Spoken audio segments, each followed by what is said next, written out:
Ko darīt, ja īrnieks nemaksā? Klients jautā, izīrēt dzīvokli ir līgums zemesgrāmatā nav reģistrēts. Īrnieks vairākus mēnešus nemaksā par īri un arī komunālos maksājumus pilnībā neveic. Īrnieks tikai atrunājas, ka samaksās. Ko darīt? Ir jāskatās, vai parāds par īri nav maksāts vismaz par 2 mēnešiem. Vai arī parāds par komunālajiem maksājumiem, gāzi, elektrību nav maksāts vismaz par 2 mēnešiem. Ja tas tā ir, tad izīrētājs var izbeigt īres līgumu. Tālāk ir jāraksta īrniekam oficiāls brīdinājums par īres līgumu izbeigšanu, nevis jāsūta informācija WhatsApp.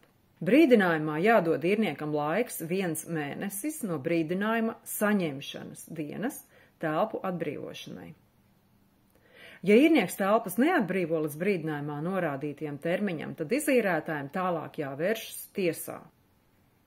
Ja arī pēc tiesas sprieduma spēkā stāšanās īrnieks labprātīgi nesamaksā vai neizvācas no dzīvokļa, tad izīrētājiem jāvēršas pie tiesu izpildītāja, kurš piedzīs parādu un izliks īrnieku no dzīvokļa piespiedu kārtā.